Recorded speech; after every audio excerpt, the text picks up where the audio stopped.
تعالي بقى لما اقولك ازاي نعمل السبانخ على طريقة جداتنا زي زمان بالظبط. احلى سبانخ هتاكليها وهتطلع ناجحة معاكي وريحتها هتقلب البيت. يلا بينا كده نشوف الطريقة على طول. معايا بقى ربطة من السبانخ، بقطعها بغسلها كويس، اغسليها عود عود كده لحد لما تتأكدي ان مفيش اي طين بين العيدان بتاعتها. قطعيها بقى رفيع، انا احب اقطعها رفيع كده زي ما انت شايفة. خلصي بقى الربطة بتاعتك وخلصي الكمية بتاعتك.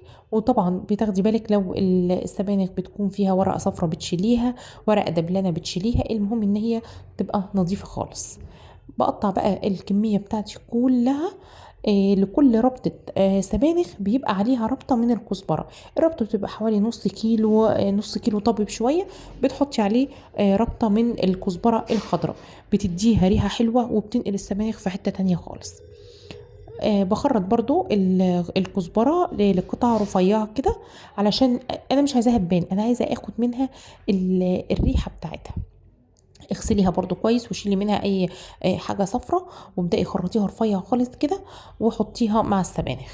بحط بقى السبانخ والكزبرة بتاعتي في حلة ما فيهاش اي مواد دهنية خالص، الحلة فاضية ولا مية ولا اي حاجة.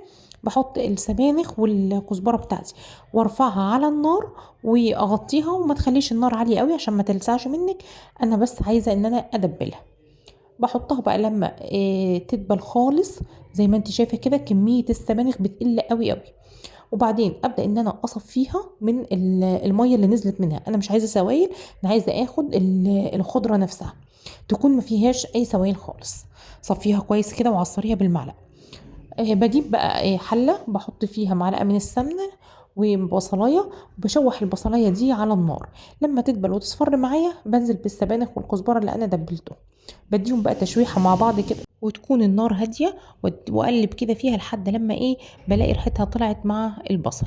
لما بقى تتشوح عندي بكون نقع شويه من الحمص في ميه سخنه، وباخدهم غلوه بس كده على النار. وبشوح الحمص مع السبانخ والبصل. بضيف بقى نص معلقه صغيره من الفلفل الاسود، نص معلقه صغيره من القرفه، ونص معلقه صغيره من البهارات السبع او اي بهارات مشكله عندك او بهارات لحم. السبانخ ما بتاخدش توابل ولا بهارات كتير خالص. اقلبها بقى مع بعض كده لحد لما ريحتها تطلع معايا. وبكون مجهزه معايا عصير طماطم. الطماطم بتكون قد السبانخ عشان تطلع حلوه. السبانخ تحب الطماطم كتير، فما لو استخدمتي نص كيلو من السبانخ عليهم نص كيلو من الطماطم. حط بقى الملح زي ما تحبي، وطبعا تحطي معلقه سكر علشان نعادل حموضه الطماطم، بتفرق جدا في الطعم. قلبيها بقى مع بعض كويس وارفعيها على النار لحد لما تتسبك. وبعدين بتعملي لها تقليه وطشه زي بتاعه الملوخيه بالظبط، بتديها ريحه خطيره. وليها بقى بالعيش او بالرز، حلوه في الحالتين. الف هنا وشفا على قلبكم. ما ننساش اللايك والشير والمتابعه.